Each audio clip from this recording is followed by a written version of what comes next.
Yo! My celebration month is coming to a close. Anyway, today, in celebration of Discombobulatorbubalator's history of 30 years, every once in a while, now and again, I manage to get out and I go places where I'm introduced as MC Breeze is in the building, and somebody walks up to me and says something that basically is a story about Discombobulatorbubalator or B-Force. And some of the stories I got from B-Force, so people were talking about actually climbing out of their windows late at night just to come down to the bottom in Ernie's basement to hear us kick it out and to come to an Ernie party. So that's kind of cool. And one day I was at a party and this white kid walked up to me and he was like, "Yo man, Discombobulatorbubalator got me through college." I don't know what the hell that meant, but I just said thank you. And it's interesting back then how music traveled. There wasn't no internet or anything like that. Music traveled through cassette tapes. So basically somebody was here in Philly, they record Discombobulatorbubalator off the radio, then they take that tape and they'll put it in the mail and send it to their buddy in Idaho. I just saw on my wall in response to another video I put up. One guy said he played it for his buddy and he was actually Chinese, and the guy, when he played the song, he had a great big grin on his face, and but he still enjoyed the record. So then one real interesting thing I got from a guy real close to me. He said that when he first heard Discombobulatorbubalator, it basically was the day that he started to rap. He said that Discombobulatorbubalator didn't have the boundaries that he thought that rap had at the time, and because of its creative freedom, and it had success with the creative freedom. I mean, here's a record, I'm talking about Captain Crunch and Chinese food, and so he said that basically when he heard that song, it appealed to his sense of creativity, and there was a lot of things that he wanted to say that he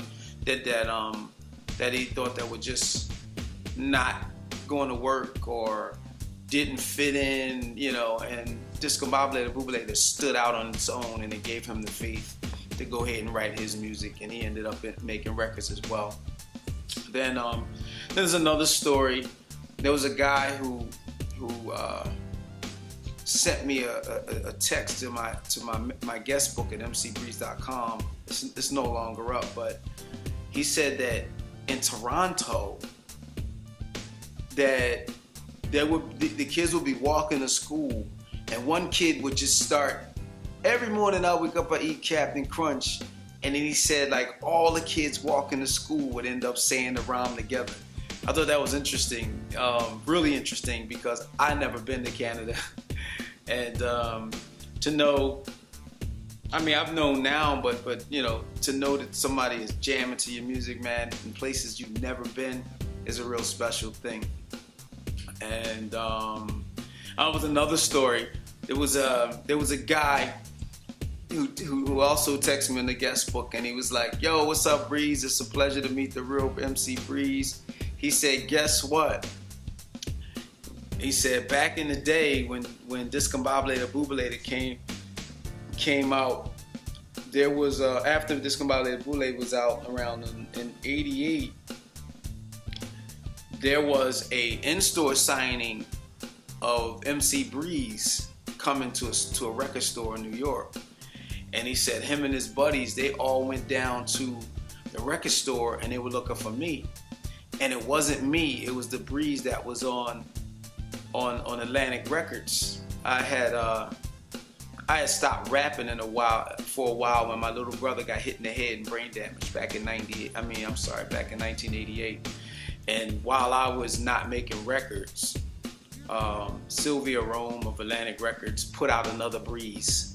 And if you ever notice, you don't, on his albums, it doesn't say MC. It only says Breeze. So at least they had the courtesy to not steal the whole name. And so he said that they went to the record store and found out it was him, and they clowned him the whole time he was there, telling him he was whack, he wasn't the original, he didn't start it. You know, so that was like another interesting story. And you know, so those are things that I come across when people come to me and say, yo, no, you know, yo, you made Discombobulatorbubalator. Let me tell you my story, you know. So I mean, music has a way of documenting a time in history. Like, you know, when you hear a song, it reminds you of a particular time in your life. Like you know, rest in peace, Maurice White. I mean, there's a song, a Magic Box from Earth, Wind and Fire, I'll never forget. And oh man, that song takes me back to 55th and Vine, the projects I grew up in back in the 70s. And you know, whenever I hear that song, I think about this girl I was going with.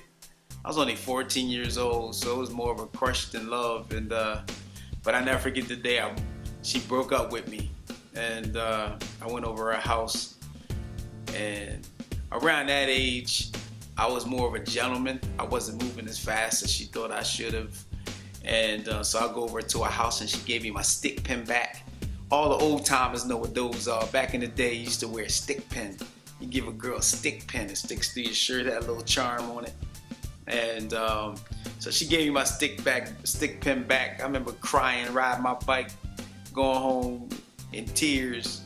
And it was crazy because after Discombobulatorbubalator came out, probably the next year, I remember seeing the same girl. She was working in a pizza shop. And at this time, I think she had a couple of kids, you know, so I was 21. And I remember her, you know, wanting to spend some time with me or whatever, but I ain't really had the time she wanted. Not then, you know, it was way over then.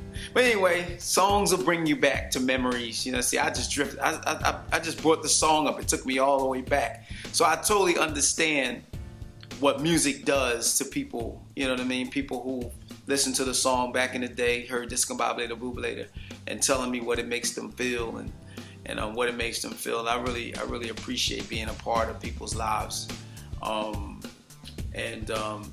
The coolest thing was the people who dug the record. I learned that a lot more people were like me than I thought. And that's the cool thing about music. When you put it out and people gravitate towards the music you make, it makes you feel not so alone in the world anymore. You know, you put the record out and other people are feeling it. And that's the beauty of music, and the beauty that song brought to my life is it opened up a whole world of brand new people to me.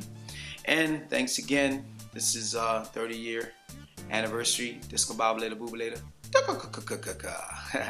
Peace, I'm out. But he raps too, and all you sucker MCs, you know you're through. I say,